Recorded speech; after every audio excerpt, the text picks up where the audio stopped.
Hi hello welcome to PSC tricks with അമ്മോ. അപ്പോൾ പുതിയൊരു പ്രീവിയസ് ക്വസ്റ്റ്യൻ പേപ്പർ സീരീസിലേക്ക് എല്ലാവർക്കും സ്വാഗതം കേട്ടോ. അപ്പം നമുക്ക് നേരെ ക്ലാസ്സിലേക്ക് പോവാം. ഇതിൽ അറിയാത്ത ക്വസ്റ്റ്യൻസ് ഒക്കെ വരുന്ന സമയത്ത് നിങ്ങളത് എഴുതിയെടുക്കാൻ ഷോർട്ട് നോട്ടിൽ എഴുതിയെടുക്കാൻ വേണ്ടിയിട്ട് ശ്രമിക്കുക കേട്ടോ. മാക്സിമം ഞാൻ ആൻസർ പറയുന്നതിന് മുമ്പ് അറ്റൻഡ് ചെയ്യാൻ വേണ്ടിയിട്ട് ശ്രമിക്കുക. അപ്പോൾ നമുക്ക് ഒന്നാമത്തെ ക്വസ്റ്റ്യനിലേക്ക് പോവാം. ബ്രിട്ടീഷുകാർ ഇന്ത്യയിൽ നടപ്പിലാക്കിയ ഭൂനികുതി വ്യവസ്ഥയുമായി ബന്ധപ്പെട്ട ശരിയായ പ്രസ്താവന ഏത്? ഓപ്ഷൻ എ ആണ് ശരിയായിട്ടുള്ള ആൻസർ. ബംഗാളിൽ നടപ്പിലാക്കിയ ഭൂനികുതി വ്യവസ്ഥയാണ് ശാശ്വത ഭൂനികുതി വ്യവസ്ഥ എന്ന് പറയുന്നത്. ബംഗാളിൽ നടപ്പിലാക്കിയ ഭൂനികുതി എന്ത് പേരിലാണ് അറിയപ്പെടുന്നത്? ശാശ്വത ഭൂനികുതി വ്യവസ്ഥ. ചോർച്ച സിദ്ധാന്തത്തിൻ്റെ ഉപജ്ഞാതാവ് ആരാണ്? ദാദാഭായ് നവറോജി. ദത്തവകാശ നിരോധന നിയമം നടപ്പിലാക്കിയ ഗവർണർ ജനറൽ ആരാണ്? ഡൽഹൌസി പ്രഭു. താഴെ പറയുന്നവയിൽ ശരിയായ പ്രസ്താവന ഏത്? താഴെ പറയുന്നവയിൽ ശരിയായ പ്രസ്താവന ഏത്? ഓപ്ഷൻ ഡി 1857 വിപ്ലവത്തിൻ്റെ ലക്നൌവിലെ നേതാവായിരുന്നു ഹസ്രത്ത് മഹൽ. ബീഗം ഹസ്രത്ത് മഹൽ എവിടെയായിരുന്നു? 1857 ലക്നൌവിലായിരുന്നു ഈ വിപ്ലവം നയിച്ചിട്ടുണ്ടായിരുന്നത്. ഇന്ത്യയുടെ പതാകയായി ത്രിവർണ്ണ പതാക അംഗീകരിച്ചത് ഏത് സമ്മേളനത്തിലാണ്? ലാഹോർ സമ്മേളനം. ഇന്ത്യൻ ഭരണഘടനയുടെ ആമുഖം തയ്യാറാക്കിയത് ആരാണ്? ജവഹർലാൽ നെഹ്റു. തിരഞ്ഞെടുക്കപ്പെട്ട രാഷ്ട്രത്തലവനുള്ള ഒരു രാജ്യം ഏതു പേരിൽ അറിയപ്പെടുന്നു? തിരഞ്ഞെടുക്കപ്പെടുന്ന രാഷ്ട്രത്തലവനുള്ള രാജ്യം ഏതു പേരിൽ അറിയപ്പെടുന്നു?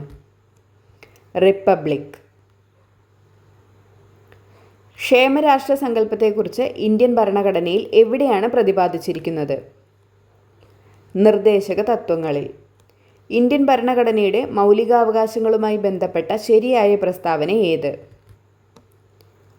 ഓപ്ഷൻ സി മൗലികാവകാശങ്ങൾ ഭാഗം 3 ഉൾപ്പെടുത്തിയിരിക്കുന്നത്. മൗലികാവകാശങ്ങൾ ഭാഗം 3 ഉൾപ്പെടുത്തിയിരിക്കുന്നത്. ഇന്ത്യൻ ഭരണഘടനയുടെ അനുച്ഛേദം 21A എന്തിനുള്ള അവകാശമാണ് ഉറപ്പു നൽകുന്നത്? വിദ്യാഭ്യാസത്തിനുള്ള അവകാശം. മലബാറിലെ കർഷക കലാപങ്ങളെപ്പറ്റി പഠിക്കാൻ ബ്രിട്ടീഷുകാർ നിയമിച്ച കമ്മീഷൻ? William Logan commission. മലബാറിലെ കർഷക കലാപങ്ങളെപ്പറ്റി പഠിക്കാൻ ബ്രിട്ടീഷുകാർ നിയമിച്ച കമ്മീഷനാണ് വില്യം ലോഗൻ കമ്മീഷൻ. കുറിച്യ കലാപത്തിൻ്റെ നേതാവാര്? കുറിച്യ കലാപത്തിൻ്റെ നേതാവാര്? രാമൻ നമ്പി. സർവവിദ്യാധിരാജ എന്നറിയപ്പെട്ടത് ആരെയാണ്? സർവവിദ്യാധിരാജ എന്നറിയപ്പെട്ടത് ആരാണ്? ചട്ടമ്പി സ്വാമികൾ. സാമൂഹികമായി അടിച്ചമർത്തപ്പെട്ടവരുടെ ബൈബിൾ എന്നറിയപ്പെടുന്ന പത്രം ഏതാണ്? മിതവാദി. സാമൂഹികമായി അടിച്ചമർത്തപ്പെട്ടവരുടെ ബൈബിൾ എന്നറിയപ്പെടുന്ന പത്രം മിതവാദി. കല്ലുമാല പ്രക്ഷോഭത്തിൻ്റെ നേതാവ് ആരാണ്? കല്ലുമാല പ്രക്ഷോഭത്തിൻ്റെ നേതാവ് ആരാണ്? അയ്യങ്കാളി. G20 കൂട്ടായ്മയിൽ ഉൾപ്പെടാത്ത രാജ്യം ഏത്? സിംഗപ്പൂർ. ഇസ്രായേലിൽ നിന്നും പലസ്തീനിൽ നിന്നും തങ്ങളുടെ പൗരന്മാരെ കൊണ്ടുവരാൻ ഇന്ത്യ ആരംഭിച്ച ഓപ്പറേഷൻ്റെ പേരെന്താണ്? ഓപ്പറേഷൻ അജയ്. ഇസ്രായേലിൽ നിന്നും പലസ്തീനിൽ നിന്നും തങ്ങളുടെ പൗരന്മാരെ കൊണ്ടുവരാൻ ഇന്ത്യ ആരംഭിച്ച ഓപ്പറേഷനാണ് ഓപ്പറേഷൻ അജയ്. പട്ടിണി ഇല്ലാതാക്കൽ, സാമൂഹ്യനീതി, തുല്യതയിൽ അധിഷ്ഠിതമായ വളർച്ച ഈ ഉദ്ദേശത്തോടു കൂടി തുടങ്ങിയ പഞ്ചവത്സര പദ്ധതി ഏത്? 9ാം പഞ്ചവത്സര പദ്ധതി. പട്ടിണി ഇല്ലാതാക്കൽ, സാമൂഹ്യനീതി, തുല്യതയിൽ അധിഷ്ഠിതമായ വളർച്ച ഈ ഉദ്ദേശത്തോടു കൂടി തുടങ്ങിയ പഞ്ചവത്സര പദ്ധതിയാണ് 9ാം പഞ്ചവത്സര പദ്ധതി. ഏത് ഇന്ത്യൻ സംസ്ഥാനവുമായി ബന്ധപ്പെട്ടതാണ് ഇന്ത്യയും ചൈനയും തമ്മിൽ തർക്കം നിൽക്കുന്നത്? ഏത് ഇന്ത്യൻ സംസ്ഥാനവുമായി ബന്ധപ്പെട്ടാണ് ഇന്ത്യയും ചൈനയും തമ്മിൽ തർക്കം നിൽക്കുന്നത്? അരുണാചൽ പ്രദേശ്. സ്വതന്ത്ര ഇന്ത്യ നേരിട്ട വെല്ലുവിളികളിൽ പ്രധാനപ്പെട്ട ഒന്നായിരുന്നു ഭാഷാടിസ്ഥാനത്തിലുള്ള സംസ്ഥാന രൂപീകരണം. ഈ വിഷയത്തെക്കുറിച്ച് താഴെ പറയുന്നതിൽ ശരിയല്ലാത്ത പ്രസ്താവനകൾ ഏത്? ഓപ്ഷൻ ബി ആണ് ഇവിടെ ആൻസർ. 2 മാത്രമാണ് ശരിയല്ലാത്തത്. ശരിയായത് നോക്കാം. സംസ്ഥാന പുനഃസംഘടനാ നിയമം 1956 നിലവിൽ വന്നു. മലയാളിയായ KM പണിക്കർ അതിൽ അംഗമായിരുന്നു. നമുക്കറിയാലേ, ഫസൽ അലി ആയിരുന്നു അതിൻ്റെ അധ്യക്ഷൻ എന്ന് പറയുന്നത്. MN കുൻസ്രു അല്ല. മുംബൈ, കൊച്ചി, മധുര, ചെന്നൈ, കണ്ടല, മംഗലാപുരം ഈ കൂട്ടത്തിൽ പെടാത്ത പട്ടണം ഏത്? ഓപ്ഷൻ ബി മധുര. ബക്രാനങ്കൽ അണക്കെട്ടിൻ്റെ പ്രാധാന്യം താഴെ പറയുന്നവയിൽ ഏതെല്ലാമാണ്? ഓപ്ഷൻ ഡി 2ഉം 4ഉമാണ് ആൻസറായിട്ട് വരുന്നത്. 2ഉം 4ഉം. അതായത് സത്ലജ് നദിയിൽ സ്ഥിതി ചെയ്യുന്നു. വിവിധോദ്ദേശ പദ്ധതിയാണ് ബക്രാനങ്കൽ എന്ന് പറയുന്നത്. സത്ലജ് നദിയിലാണ് സ്ഥിതി ചെയ്യുന്നത്. ഒരു വിവിധോദ്ദേശ പദ്ധതിയാണ്. ഹരിത കേരള മിഷനും മഹാത്മാഗാന്ധി ഗ്രാമീണ തൊഴിലുറപ്പ് പദ്ധതിയും സംയുക്തമായി തുടങ്ങിയ പച്ചത്തുരുത്ത് എന്ന പദ്ധതി ഏത് ജില്ലയിലാണ് നടപ്പിലാക്കുന്നത്? കൊല്ലം ജില്ലയിൽ. താഴെ പറയുന്നവയിൽ കേന്ദ്ര ആഭ്യന്തര മന്ത്രാലയം നൽകുന്ന ദേശീയ പുരസ്കാരം ഏത്? ജീവൻ രക്ഷാ പതക്. താഴെ പറയുന്നവയിൽ കേന്ദ്ര ആഭ്യന്തര മന്ത്രാലയം നൽകുന്ന ദേശീയ പുരസ്കാരമാണ് ജീവൻ രക്ഷാ പതക്. നിസാം സാഗർ നദീതട പദ്ധതി ഏത് നദിയിലാണ് സ്ഥിതി ചെയ്യുന്നത്? ഗോദാവരി. ഇന്ത്യയുടെ ഏറ്റവും തെക്കേ അറ്റത്തുള്ള മേജർ തുറമുഖം ഏതാണ്? തൂത്തുക്കുടി. ദക്ഷിൺ എന്ന സംസ്കൃത പദത്തിൽ നിന്ന് പേര് ലഭിച്ച പീഠഭൂമി ഏതാണ്? ഡെക്കാൻ പീഠഭൂമി. ഹിമാചൽ പ്രദേശിനെ ലഡാക്കുമായി ബന്ധിപ്പിക്കുന്ന ചുരം ഏതാണ്? ബാരാലാച്ച ല ചുരം. ഹിമാചൽ പ്രദേശിനെ ലഡാക്കുമായി ബന്ധിപ്പിക്കുന്ന ചുരമാണ് ബാരാലാച്ച ല ചുരം. ഏത് രേഖാംശത്തിലെ സമയമാണ് ഇന്ത്യയുടെ പൊതുവായ സമയമായി അംഗീകരിച്ചിട്ടുള്ളത്? 82.5 പൂർവ്വ രേഖാംശം. ബൽവന്ത് റായി മേത്ത കമ്മിറ്റി, അശോക് മേത്ത കമ്മിറ്റി എന്നിവയിൽ നിന്നുള്ള എന്തെല്ലാം നിർദ്ദേശങ്ങളാണ് ഇന്ത്യയുടെ 73, 74 ഭരണഘടനാ ഭേദഗതിയിൽ ഉൾപ്പെടുത്തിയിരിക്കുന്നത്? ഓപ്ഷൻ ബി 1ഉം 2ഉം. ത്രിതല പഞ്ചായത്ത് സംവിധാനം. പഞ്ചായത്ത് സ്ഥാപനങ്ങൾക്ക് ഭരണഘടനാ സാധുത. പ്രാചീന ശിലായുഗത്തിനെക്കുറിച്ച് വിവരങ്ങൾ നൽകുന്ന കേരളത്തിലെ പ്രദേശം? എടക്കൽ ഗുഹ. കേരളത്തിലെ ആദ്യത്തെ ജലവൈദ്യുത പദ്ധതി ഏതാണ്? പള്ളിവാസൽ. കേരളത്തിലെ ഏറ്റവും വലിയ കോട്ട സ്ഥിതി ചെയ്യുന്നത് ഏത് വില്ലേജിലാണ്? പള്ളിക്കര. സഞ്ചാര സ്വാതന്ത്ര്യത്തിനായി കേരളത്തിൽ നടന്ന പ്രധാന പ്രക്ഷോഭം താഴെ പറയുന്നവയിൽ ഏതാണ്? വൈക്കം സത്യാഗ്രഹം. താഴെ പറയുന്നവയിൽ ഏത് വിളയുടെ ഉൽപ്പാദനത്തിലാണ് സംസ്ഥാനാടിസ്ഥാനത്തിൽ കേരളത്തിന് 2ാം സ്ഥാനമുള്ളത്? കാപ്പി. 1859 കേരളത്തിൽ എവിടെയാണ് ആദ്യത്തെ കയർ ഫാക്ടറി ആരംഭിച്ചത്? ആലപ്പുഴയിൽ. മലയാളം സംസാരിക്കുന്ന പ്രദേശങ്ങളെ ഉൾപ്പെടുത്തി കേരളം രൂപീകരിക്കണം എന്ന് പരാമർശിക്കുന്ന ആദ്യകാല ഗ്രന്ഥം ഏതാണ്? 1.25 കോടി മലയാളികൾ. താഴെ പറയുന്നവയിൽ ആനമുടിയെക്കുറിച്ചുള്ള തെറ്റായ പരാമർശം ഏതാണ്? കേരളത്തിലെ വയനാട് ജില്ലയിലാണ് സ്ഥിതി ചെയ്യുന്നത്. കേരളത്തിൻ്റെ കായിക തലസ്ഥാനം എന്നറിയപ്പെടുന്നത് ഏത് സ്ഥലമാണ്? കോതമംഗലം. 2025 G20 ഉച്ചകോടിക്ക് വേദിയാകുന്ന രാജ്യം ഏതാണ്? ദക്ഷിണാഫ്രിക്ക. ഇത് 2025 G20 ഉച്ചകോടിക്ക് വേദിയാകുന്ന രാജ്യമാണ് ദക്ഷിണാഫ്രിക്ക. 2026 G20 ഉച്ചകോടിക്ക് വേദ്യമാകുന്നത് മിയാമിയാണ്. UN-നുള്ള ഫ്ലോറിഡയിലെ മിയാമിയിലാണ് 2026 G20 ഉച്ചകോടി നടക്കുന്നത്. കേരളത്തിൻ്റെ ഇപ്പോഴത്തെ കായിക വകുപ്പ് മന്ത്രി ആരാണ്? വി അബ്ദുറഹിമാൻ. അതിപ്പോൾ നമുക്ക് നോക്കണ്ട കേട്ടോ. ലക്ഷദ്വീപിൽ ബ്രാഞ്ച് ആരംഭിച്ച ആദ്യത്തെ സ്വകാര്യ ബാങ്ക് ഏതാണ്? HDFC. 2024 മികച്ച നടനുള്ള കേരള സംസ്ഥാന ചലച്ചിത്ര അവാർഡ് നേടിയ നടൻ? പൃഥ്വിരാജ്. 2024 പാരീസ് ഒളിമ്പിക്സിൽ ഇന്ത്യക്ക് വേണ്ടി നീരജ് ചോപ്ര ജാവലിൻ 89.45 മീറ്റർ എറിഞ്ഞ് വെള്ളി മെഡൽ സ്വന്തമാക്കി. സ്വർണ്ണ മെഡൽ നേടിയത് പ്രതിസന്ധികളെ അതിജീവിച്ച് ഒളിമ്പിക്സിനെത്തിയ ഒരു പാകിസ്ഥാൻ താരമാണ്. ആരാണ് അദ്ദേഹം? അർഷാദ് നദീം. ലോക നാട്ടറിവ് ദിനം. ലോക നാട്ടറിവ് ദിനം ഓഗസ്റ്റ് 22 കേട്ടോ. ഒന്ന് പോയിന്റ് ചെയ്ത് വെച്ചേക്കൽ. ലോക നാട്ടറിവ് ദിനം എന്നാണ്. ഓഗസ്റ്റ് 22 ലോകാരോഗ്യ സംഘടന അനുമതി നൽകിയ ടാക് 003 വാക്സിൻ ഏത് വൈറസിനെതിരെ ഉള്ളതാണ്? ഡെങ്കി വൈറസിനെതിരെ ഉള്ളതാണ് ടാക് 003 വാക്സിൻ എന്ന് പറയുന്നത്. 2024 മികച്ച സിനിമയ്ക്കുള്ള 96ാം ഓസ്കാർ അവാർഡ് ക്രിസ്റ്റഫർ നോളൻ സംവിധാനം ചെയ്ത ഓപ്പൺഹൈമറിനാണ്. മികച്ച നടനുള്ള ഓസ്കാർ പുരസ്കാരം നേടിയത് ആരാണ്? കില്ലിയൻ മർഫിയാണ്. 2ാം പിണറായി സർക്കാരിൻ്റെ പുതിയ പട്ടികജാതി പട്ടികവർഗ പിന്നോക്ക ക്ഷേമ വകുപ്പ് മന്ത്രിയാണ് OR കേളു. അദ്ദേഹം ഏതു മണ്ഡലത്തിൽ നിന്നുള്ള MLA ആണ്? മാനന്തവാടി. 2024 കേന്ദ്ര സാഹിത്യ അക്കാദമി ബാലസാഹിത്യ പുരസ്കാരത്തിന് അർഹനായ ഉണ്ണി അമ്മയമ്പലത്തിൻ്റെ കൃതി? അൽഗോരിതങ്ങളുടെ നാട് 2024 കേന്ദ്ര സാഹിത്യ അക്കാദമി ബാലസാഹിത്യ പുരസ്കാരത്തിന് അർഹനായ ഉണ്ണി അമ്മയമ്പലത്തിൻ്റെ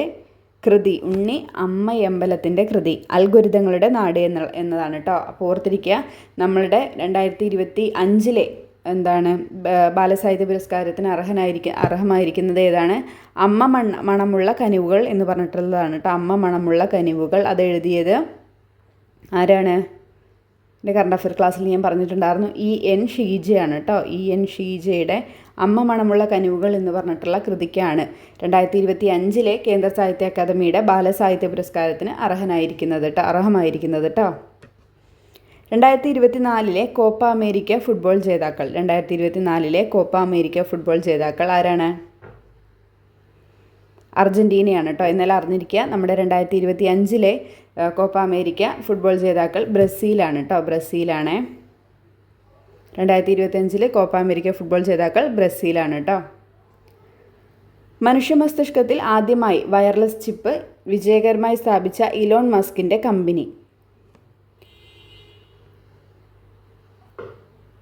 ന്യൂറാലിങ്ക് ആണ് കേട്ടോ. ന്യൂറാലിങ്ക്.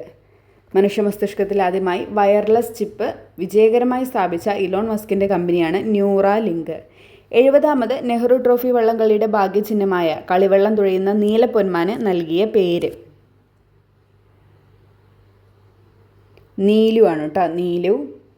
എന്നാൽ അറിഞ്ഞിരിക്കുക, നമ്മുടെ 2025 എന്ത് നടന്നു? 71ാമത് നെഹ്റു ട്രോഫി വള്ളംകളി നടന്നിട്ടുണ്ടായിരുന്നു. 71ാമത്. അതിൽ നെഹ്റു ട്രോഫിയിൽ വിന്നറായിരിക്കുന്നത് വിയ്യാപുരം ചുണ്ടനാണ് കേട്ടോ. വിയ്യാപുരം ചുണ്ടനാണ് നെഹ്റു ട്രോഫി വള്ളംകളി 71ാമത് നെഹ്റു ട്രോഫി വള്ളംകളിയിൽ കിരീട ജേതാക്കൾ ആരാണ്? വിയ്യാപുരം ചുണ്ടനാണ്. എന്നാൽ അതിൻ്റെ ഭാഗ്യചിഹ്നം കൂടെ ഒന്ന് ഓർത്തിരിക്കുക കേട്ടോ. കാത്തു എന്നുള്ളതാണ് കേട്ടോ. കാത്തു എന്നാണ് അതിൻ്റെ പേര്. അത് നമ്മുടെ നാട്ടിലൊക്കെ ഈ 2 വാലുള്ളൊരു കിളി ഉണ്ടല്ലോ, കാക്കത്തമ്പുരാട്ടി, അതിനെയാണ് കേട്ടോ കാത്തു എന്ന് പറഞ്ഞിട്ട് ഒരു കാർട്ടൂൺ ചിത്രത്തിലെ പോലെ വെച്ചിരിക്കുന്നത് കാത്തു കേട്ടോ. നമ്മുടെ നെഹ്റു ട്രോഫിയുടെ ഭാഗ്യചിഹ്നമാണ് കേട്ടോ കാത്തു എന്ന് പറയുന്ന കാക്കത്തമ്പുരാട്ടി. അതും കൂടെ ഒന്ന് ഓർത്തിരിക്കണം. 71ാമതാണേ. ചുവടെ നൽകിയിരിക്കുന്നവയിൽ നിന്നും ആഹാരം ചവച്ചരയ്ക്കാൻ സഹായിക്കുന്ന പല്ലുകൾ തിരഞ്ഞെടുത്ത് എഴുതുക. 2ഉം 4ഉം ഏതൊക്കെയാണ്? ചർവണകവും അഗ്രചർവണകവും. സൂര്യപ്രകാശം ഏൽക്കുമ്പോൾ ശരീരത്തിൽ നിർമ്മിക്കപ്പെടുന്ന വിറ്റാമിൻ ഏത്? വൈറ്റമിൻ D ആണ് കേട്ടോ. ഏത് വിളയുടെ സങ്കര ഇനമാണ് സൽകീർത്തി എന്ന് പറയുന്നത്? വെണ്ടയുടെ. വനാവകാശ നിയമം നിലവിൽ വന്ന വർഷം? 2006 വനാവകാശ നിയമം നിലവിൽ വരുന്നത്. 2006. സൈലന്റ് വാലി ദേശീയ ഉദ്യാനമായി പ്രഖ്യാപിച്ച വർഷമേത്? 1984 സൈലന്റ് വാലി ദേശീയ ഉദ്യാനമായി പ്രഖ്യാപിക്കുന്നത്. 2024 ഇൻ്റർനാഷണൽ ഫിലിം ഫെസ്റ്റിവൽ നടന്ന സംസ്ഥാനം ഏത്? ഗോവയിൽ വെച്ചിട്ടായിരുന്നു. ഇലക്ട്രിക് മണ്ണ് വികസിപ്പിച്ചെടുത്ത ലോകത്തിലെ ആദ്യത്തെ രാജ്യം ഏത്? സ്വീഡൻ. വൈദ്യുത സർക്യൂട്ടുകളെ സംബന്ധിച്ച് താഴെ കൊടുത്തിരിക്കുന്നവയിൽ ശരിയായത് ഏത്? 1ഉം 2ഉം 3ഉമാണ് ശരി. 1ഉം 2ഉം 3ഉം. ഒരു സർക്യൂട്ട് പൂർത്തിയായിട്ടുണ്ടെങ്കിൽ അത് അടഞ്ഞ സർക്യൂട്ടാണ്. ഒരു സർക്യൂട്ട് പൂർത്തിയായിട്ടില്ലെങ്കിൽ അത് തുറന്ന സർക്യൂട്ടാണ്. ഒരു അടഞ്ഞ സർക്യൂട്ടിൽ മാത്രമാണ് ഉപകരണങ്ങൾ പ്രവർത്തിക്കുകയുള്ളൂ. തുല്യ വലിപ്പമുള്ള 2 സമതല ദർപ്പണങ്ങൾക്കിടയിൽ വെച്ചിരിക്കുന്ന ഒരു വസ്തുവിൻ്റെ പ്രതിബിംബങ്ങളുടെ എണ്ണം 3 ആകണമെങ്കിൽ ദർപ്പണങ്ങൾ തമ്മിലുള്ള കോണളവ് എത്ര ഡിഗ്രി ആയിരിക്കണം? 90 ഡിഗ്രി. കാന്തങ്ങളെപ്പറ്റിയുള്ള ചില വിവരങ്ങൾ നൽകിയിരിക്കുന്നു. ശരിയായവ ഏതെല്ലാം? 2ഉം 3ഉമാണ് ശരിയായിട്ടുള്ളത്. 2ഉം 3ഉം. ഓപ്ഷൻ D ആണ് ആൻസറായിട്ട് വരുന്നത്. സ്വതന്ത്രമായി കെട്ടിത്തൂക്കിയ ഒരു ബാർ കാന്തം തെക്ക് വടക്ക് ദിശയിലായിരിക്കും സ്ഥിതി ചെയ്യുക. സ്വതന്ത്രമായിട്ട് കെട്ടിത്തൂങ്ങിയിട്ടുള്ള ഒരു ബാർ കാന്തം തെക്ക് വടക്ക് ദിശയിൽ സ്ഥിതി ചെയ്യും. ഒരു കാന്തത്തിൻ്റെ ദക്ഷിണ ധ്രുവവും മറ്റൊരു കാന്തത്തിൻ്റെ ഉത്തര ധ്രുവവും പരസ്പരം ആകർഷിക്കും. ധാതുക്കൾ, അയിരുകൾ എന്നിവയെ സംബന്ധിച്ച് ഇനി പറയുന്ന പ്രസ്താവനകളിൽ ഏതാണ് ശരി? B ആണ്. അയിരുകളിൽ അതത് ലോഹം ഉയർന്ന സാന്ദ്രതയിൽ അടങ്ങിയിട്ടുണ്ടാകും. വിനാഗിരി ബേക്കിംഗ് സോഡയുമായി പ്രവർത്തിക്കുമ്പോൾ ഉണ്ടാകുന്ന വാതകത്തിൻ്റെ സവിശേഷതയായി വരാവുന്നത് താഴെ കൊടുത്തിരിക്കുന്നവയിൽ ഏതാണ്? ഇത് തീ കെടുത്തുന്നൊരു വാതകമാണ്. വിനാഗിരി ബേക്കിംഗ് സോഡയുമായി പ്രവർത്തിക്കുമ്പോൾ ഉണ്ടാകുന്ന വാതകത്തിൻ്റെ സവിശേഷതയായി വരാവുന്നത് ഏതാണ്? ഇത് തീ കെടുത്തുന്ന വാതകമാണ്. സ്ത്രീ തൊഴിലാളികൾ തൊഴിലിടങ്ങളിൽ നേരിടുന്ന പ്രശ്നങ്ങൾ തൊഴിൽ വകുപ്പിനെ അറിയിക്കാനുള്ള കോൾ സെൻ്ററിൻ്റെ പേര് താഴെ കൊടുത്തവയിൽ ഏതാണ്? സഹജ. കേരള ഡിജിറ്റൽ സർവകലാശാല വികസിപ്പിച്ച AI ചിപ്പിൻ്റെ പേര്? കൈരളി. ലോകവ്യാപകമായി പടർന്നു പിടിച്ച COVID-19 ആദ്യമായി പൊട്ടിപ്പുറപ്പെട്ട സ്ഥലം? വുഹാൻ. താഴെ പറയുന്നവയിൽ ജീവിതശൈലീ രോഗം അല്ലാത്തത് ഏത്? ടൈഫോയിഡ്. സ്ഥാനാർബുദം കണ്ടുപിടിക്കുന്നതിന് സഹായിക്കുന്ന ഏറ്റവും ഫലപ്രദമായ ടെസ്റ്റ്? മാമോഗ്രാം. HIV ബാധിതരുടെ ടെസ്റ്റിങ്ങിനും കൗൺസിലിങ്ങിനുമായി കേരള ഗവൺമെൻറ് ആവിഷ്കരിച്ച സംവിധാനം? ജ്യോതിസ്. HIV ബാധിതരുടെ ടെസ്റ്റിങ്ങിനും കൗൺസിലിങ്ങിനുമായി കേരള ഗവൺമെൻറ് ആവിഷ്കരിച്ച സംവിധാനമാണ് ജ്യോതിസ്. 2024 സെപ്റ്റംബറിൽ എംപോക്സ് സ്ഥിരീകരിച്ച കേരളത്തിലെ ജില്ല? മലപ്പുറം. ജലജന്യ രോഗമായ കോളറ പരത്തുന്ന രോഗാണു? Vibrio cholerae. നവജാത ശിശുക്കളിലെ ജനന വൈകല്യങ്ങൾ കണ്ടുപിടിക്കുന്നതിനായി കേരള ഗവൺമെൻറ് രൂപം കൊടുത്ത പദ്ധതി? ശലഭം. ജലസ്രോതസ്സുകൾ അണുവിമുക്തമാക്കുന്നതിനുള്ള വില കുറഞ്ഞതും ഫലപ്രദവുമായ മാർഗം? Bleaching powder. National institute of virology സ്ഥിതി ചെയ്യുന്ന സ്ഥലം? പൂനെ. താഴെ പറയുന്നവയിൽ ആരാണ് കേന്ദ്ര ആരോഗ്യ കുടുംബക്ഷേമ വകുപ്പ് മന്ത്രി? JP നഗ്ഡ. ജീവിതശൈലീ രോഗങ്ങളെ നിയന്ത്രിക്കുന്നതിനായി കേരള ഗവൺമെൻറ് രൂപീകരിച്ച നൂതന പദ്ധതി? അമൃതം ആരോഗ്യം. താഴെ പറയുന്നവയിൽ ഏത് മാർഗേണയാണ് ഹെപ്പറ്റൈറ്റിസ് A പകരുന്നത്? Hepatitis A. മലിനമായ ഭക്ഷണപാനീയങ്ങളിൽ കൂടിയാണ് ഹെപ്പറ്റൈറ്റിസ് A പകരുന്നത്. ബ്രിട്ടനിൽ കണ്ടെത്തിയ പുതിയ രക്തഗ്രൂപ്പിന് നൽകിയിരിക്കുന്ന പേരെന്താണ്?